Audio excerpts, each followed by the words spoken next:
यो चाहिँ बाहुनचुराको डाँडा।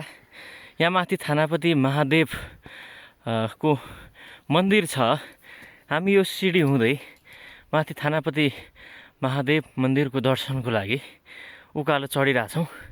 यहाँहरूले भिडियो हेर्दाखेरि पनि सास बढिरहनु भएको जस्तो महसुस त्यो तपाईँहरूले आवाज सुन्न सक्नुहुन्छ। चाहिँ यो थानापति महादेव मन्दिरको दर्शनको लागि जाँदै थियौँ। दिदीहरू चाहिँ माथि दर्शन गरेर फर्किसक्नु भएको रहेछ र उहाँले बाटोमै हामीलाई भेटेर यो पञ्चामृत अभङ्ग पनि दिनुभयो। सँगै ल प्रसाद पनि खानु भनेर हामीलाई दिनुभएको छ। हामीले यहाँ चाहिँ प्रसाद खाँदै माथि दर्शनको लागि हामी यहाँबाट माथि जाँदै पनि छौँ। त्यही भएर हामी चाहिँ आज यो डबल फाइदा भएको छ। त्यही भएर हामी खाँदै पनि छौँ र माथि जाँदै पनि छौँ। यस्तो धेरै ठुलो भिड चढ्दैछौँ हामी। हेर्नुहोस् चाहिँ तल त्यो हरियो जस्ता भएदेखि माथि यो सिडी पार गर्दै यो थानापति महादेव मन्दिरसम्म आइपुग्न लागेका छौँ। अब चाहिँ हामी लगभग मन्दिर नजिकै आइसकेका छौँ।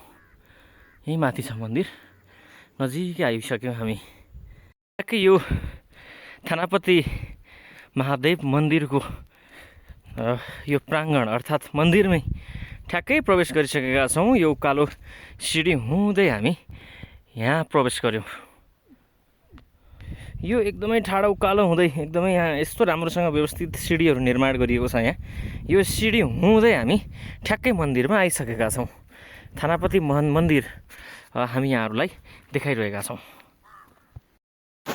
आदरणीय दर्शक महानुभावहरू, यो चाहिँ रामेछाप जिल्लाको मन्थली नगरपालिका वडा नम्बर 9 बाहुनचुरा डाँडामा रहेको यो थानापति महादेव मन्दिर हो। यहाँ चाहिँ मागेको कुरा पुरा हुन्छ भन्ने धार्मिक जनविश्वास रहेको छ।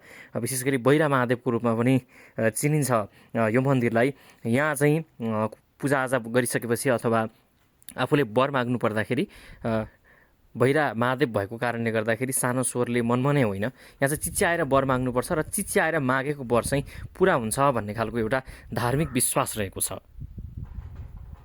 डाँडामा भगवानको बास देख्न सक्नुहुन्छ। पल्लोपट्टि डाँडा छ, बिचमा खाली, बिचमा डाँडा छ जहाँ डाँडामा थानापति महादेवको मन्दिर छ।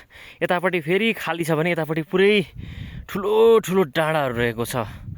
यो थानापति महादेव मन्दिर परिसर हो। यो चाहिँ रामेछाप जिल्लाको मन्थली नगरपालिका वडा नम्बर 9 मा पर्छ। यो रामेछाप जिल्लाको धार्मिक तथा ऐतिहासिक मन्दिरको रूपमा हामीले थानापति महादेव मन्दिरलाई लिन सक्छौँ।